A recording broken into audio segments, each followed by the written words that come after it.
Welcome back to the channel, everybody. This is the GXSimmer, and we are on chapter 18 of Nina and Amanda. And I think you're going to like what we have in store for you today.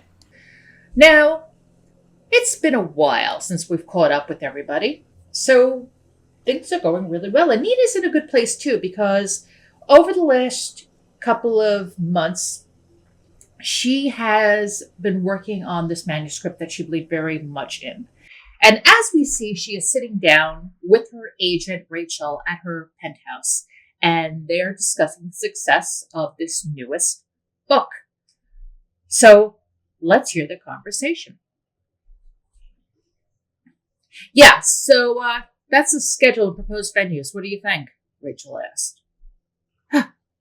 It's jam-packed, Nina complained. When am I going to catch a break? Every time there's a new book, I hardly have any time for myself. Nina, the new book debuted as a bestseller. The sales department is saying that it's already surpassing Hot and Heavy and Tortosa, Carrie's Cow, and Lost Desire in the first month. Studios are already vying for the contract for the rights. This is by far the book of your career. When I read it, I was almost in tears. Trust me. It's going to be picking up steam for years. Your fans are going to be begging for the movie by next year. You know, I'm surprised that you still don't have an assistant to manage all this. Rachel, really? You know, if you read the financial reports that we send you more often, you'd have an idea that this book is going to blow up. Oh, not this again, Nina groaned as she handed the tablet back. I've been through this with you. I don't need an assistant. I can do fine on my own. That's your problem, Rachel said as she took her tablet back. You are a global superstar. Unbelievable. You need to start honestly. acting like one. Do I You have to hear can this afford again? it, Nina, and it's a wise investment. What if the studio wants you to write the screenplay? You'll need help. You can't keep putting this off any longer. You're just too stubborn to admit it. Nina growled. What is that It supposed to mean? means that with this schedule and this workload, you're going to need help. My assistants can't keep carrying Rachel. my workload and yours. Sure, Honestly. in the beginning it was fine. But now you need to get your own assistant, especially with this book and a possible What movie are next you? year. My literary agent. You're about or to my make mother? millions off of this novel. Your schedule is about to blow up tremendously. You need someone to help manage your professional life. Start acting like the best-selling author that you are, Nina growled. Listen, I work with a very reputable firm, Rachel said. They have extremely qualified applicants. They are also very discreet when it comes to their high-profile clientele. These admins are trained to deal with people in the public I eye, understand, especially They celebrities. send me emails. So it's not like there's I'll look going at to them. be I'll look at them. fans swooning I and will look at fainting all over the place. Okay, fine, whatever. I don't give a damn, Nina said. Wow, I'm surprised I didn't need to argue that further, Rachel said with a laugh. Well, I've been working on myself, and I know I can be stubborn. It's something I've been trying to overcome, Nina said as she leaned back in her chair. Well, that's an understatement, Rachel joked. Ha, ha, Nina mocked. I'm glad therapy is helping, though. I've noticed a real change in you. Okay, if there's nothing further, though, I'm going to head home. Drew is taking me out to dinner tonight while my sister-in-law watches the kids. Yeah, sure. Go ahead, Nina said. I'll make the call tomorrow morning. By the afternoon, you'll have a complete list of applicants sent to your email. Sure. Have a nice dinner. Say hi to Drew for me, Nina said as Rachel gave her a hug, got up, and walked over to the elevator. Sure. But promise me you'll go through with this and not back out. I won't back out, Nina told her as she walked over to the elevator and hit the button. Talk soon, Rachel said as she waved goodbye and walked into the elevator. Nina rolled her eyes and went to her private gym. The following day at around noon, Nina was sitting in her office checking her email and noticed the ton of emails that were in her inbox. The first one thanked her for choosing the agency. The second one introduced a list of qualified applicants with a link to each of their profiles. Nina mulled over each one of them. Most of them were boring, until she saw the two that made the final cut. Both were women. Both had impeccable skills in education. One of them was named Siobhan, and the other, Adelaide. While Chiffon had great references and amazing skills, the photo of Adelaide caught her eye. She immediately was floored by how beautiful she was. Deep red hair, beautiful green eyes, and a light complexion. She also looked very athletic with a great smile. Nina felt if she chose her, she would be asking for trouble. But she had impeccable references and worked with several A-list celebrities, where Chiffon's experience with A-listers was not mentioned. She looked young. After reviewing both candidates' profiles, she responded to the agency by requesting that she interview both candidates in 2 days, one in the morning and in the afternoon. Her first interview the following morning was Chiffon. Chiffon was extremely qualified. She was around Nina's age and had a husband with 2 children. She did lack experience with A-list celebrities, and Nina noticed that she was a bit starstruck through the interview. Chiffon confessed that Nina was her first A-lister interview, and that didn't sit well with her at all. Chiffon also said that she worked with several sitcom stars. So, after about a half hour, Nina told her that if they decided to move forward, she would receive an email with instructions. Then later that afternoon, she met Adelaide. She arrived in a bright blue suit, her hair neatly put up with a comb, wearing glasses and a bright white shirt underneath. Nina felt like she was hit with a lightning bolt when she came into the office. But she reminded herself that she was the employer and this was a potential employee. Yet all she could think about was how attractive she thought she was. And Nina hadn't felt like this in such a long time. "So tell me about yourself," Nina asked nervously. Adelaide smirked and said, "My name is Adelaide Wolfe. I'm 27. I graduated Rochester University with honors on a distinguished degree in communications, magna cum laude. I've worked for several high-profile celebrities, most notably and recently Judith Ward and Dirk Dreamer." "Oh, you know Judith?" Nina asked. "I would know you worked with her on Hat and Heavy Tortosa," Adelaide said. "I decided to resign last year when a greater opportunity presented itself." "And what was that?" "Going on a world tour with Dirk Dreamer," Adelaide told her. "Nearly 18 months in 60 cities. His reference for his manager is below if you'd like to follow up." "Traveling isn't a problem for you then?" Nina asked. "No, not at all.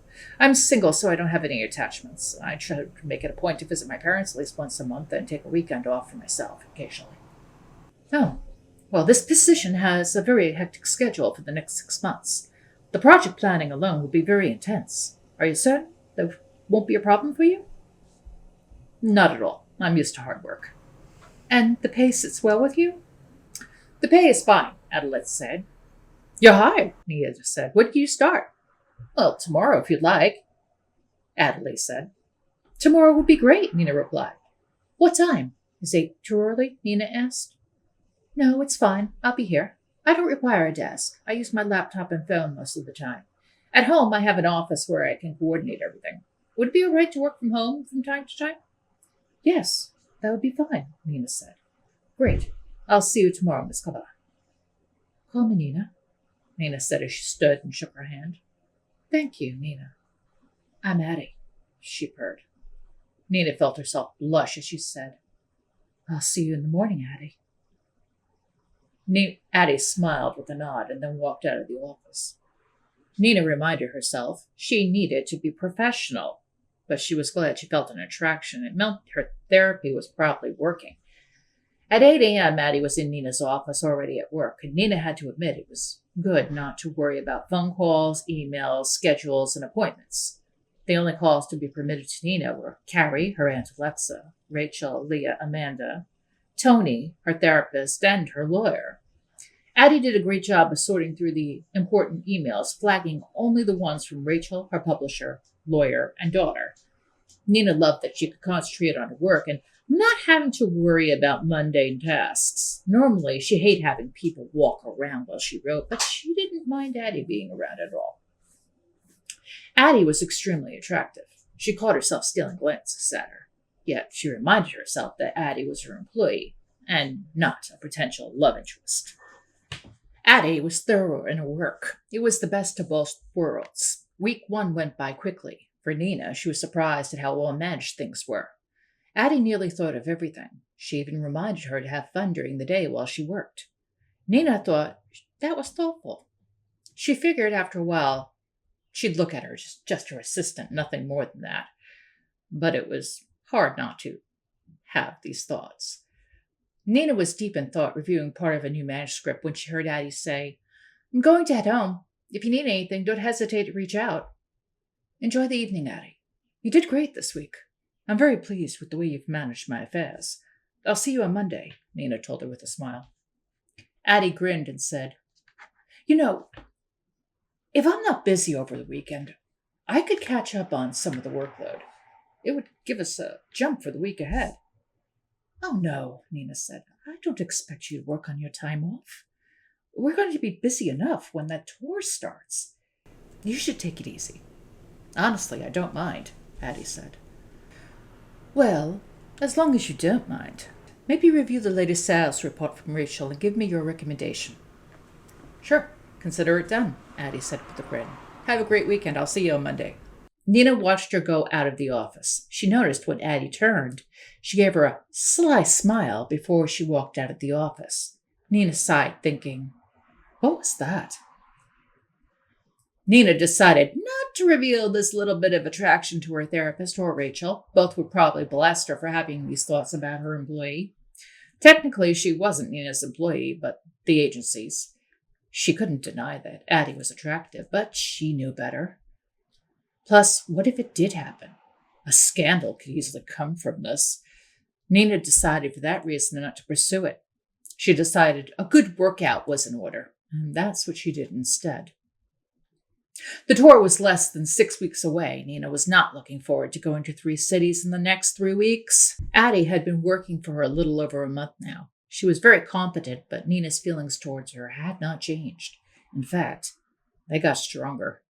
She found herself thinking about her at night and then scolded herself for thinking about her. She knew sooner or later she needed to get a date. Addie was driving her crazy. But she knew better. Addie was her employee, and she was the boss. She had to be professional. She also wondered if Addie didn't feel the same way. Maybe she did. But either way, Nina would not pursue it. She knew what happened to celebrities who went down that road. Scandals. Ridiculous headlines would show up in the tabloids about celebrities who had secret affairs. She was not about to have one herself. Besides that, her daughter would be mortified if she didn't want to have to explain to her 15-year-old daughter that her mother got her hand caught in the cookie jar. That would be a nightmare. Addie came into the office. Nina immediately became uncomfortable at the sight of her. She looked amazing, and damn it irritated her. But she kept her emotions in check.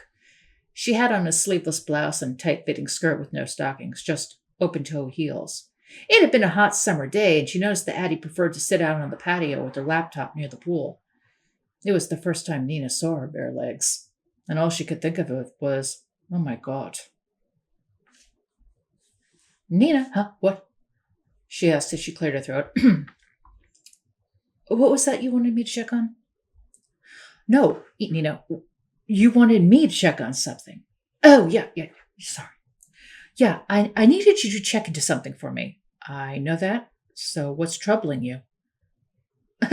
"Troubling me? Nothing. Why? Do I look worried?" she asked as she blushed. Addie smiled and said calmly, "A little. What's on your mind?" "If only you knew," Nina thought to herself. Can we investigate maybe making these signings a little more local? I've just reviewed the schedule. I'm hitting 3 cities in 3 weeks. That's going to be exhausting." "Do you know who Christine Ito is?" Addie asked. "I've heard of her. A chef, right? Owns a few restaurants?" "No, not just a few," Addie told her. "Some of the most exclusive restaurants in the world. And she's been known to make arrangements with celebrities." "What type of arrangements?" Nina asked. "Public appearances. They do all their public appearances at her establishments, and she gives them free services for their patronage." "I didn't know that," Nina said. "Yeah, and it extends to family, too. The deal is maybe to have 3 to 4 appearances per quarter. Dirk did it, and so did a few others. Do you want me to investigate it?" "Oh, yes, please do. If you close that deal, take a commission on it." "How much?"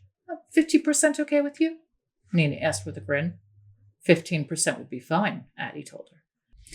She told her she could probably change the terms of the signings to a few venues instead of 3. Nina would only be obligated to do 1 in a major city. When Addie suggested to book Planet Honey Pop from San Myshuno, Rachel thought it was brilliant. When Carrie relayed to Amanda and Tony about Nina's appearance at Planet Honey Pop, Tony, who worked at the bar, offered to bartend Nina's events free of charge. Nina didn't feel it was right, so Addie negotiated a fair offer for Tony, and Tony agreed. Christine Ito was more than thrilled to hear Nina Gabon wanted to do signings and tours at her restaurants.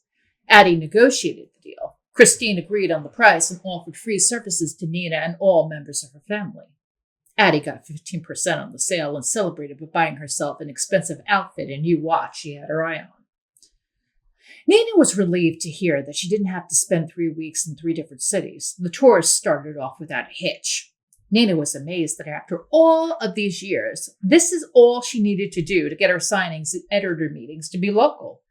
She definitely liked the cozy atmosphere of Christine Ito's greenhouse restaurant versus the pretentious and stuffy lounges of Del Sol Valley. On the first leg of the tour, people were coming in from all over to get their books signed by Nina in person. Christine Ito was making a fortune for the book signing and asked Nina to please sign 2 posters for the new book so she could put them up in her restaurants. Amanda, Tony, and Carrie came to the signings and enjoyed a complimentary meal on behalf of the restaurant and were told that they could go back anytime they wanted to and eat for free. Even Amanda, who usually despised Nina's book tours, had a wonderful time with her family. They even brought Zoe and had her set up in a high chair where she waved to Nina and laughed. Addie was happy that her boss was enjoying her work. She could see a genuine smile on her face and liked knowing that her family was here to support her as well. It made her happy that she did a job well done. When she returned to the penthouse with Addie, she turned to her and said with happiness, "This was such an incredible day. I've never had a signing be this great before. You're incredible. You've made me love doing this again." Addie blushed slightly with a smile and then said, "Thank you. But it's part of the job. That's what I do." Nina smiled at her and said, "I'm very grateful for you." "As am I," Addie said softly as she looked into her eyes, and then said quickly, "But I should get home. It's been a long day." "Would you like to stay a while?" Nina asked in a low voice as she took a step closer. "Maybe have dinner with me tonight?" "That's very kind," Addie said, returning her smile with her own. "But I should go." "Sure," Nina said with a nod. "You worked hard today. I'm sure you want to rest." "I'll see you on Monday morning," Addie said as she walked into the elevator. That's where we're leaving off. And I know what you're thinking. Why am I torturing poor Nina like this? Well, because it's fun. Nah, I'm just kidding. So if you really like today's content, please remember, like, share, subscribe, click notifications so you always know when I'm coming out with another episode. I'd like to thank you for subscribing and being here. It really means a lot to me. Thank you so much. Until next time, this is Jen, the GXSimmer. I'll see you on the next episode. Take care. Bye-bye.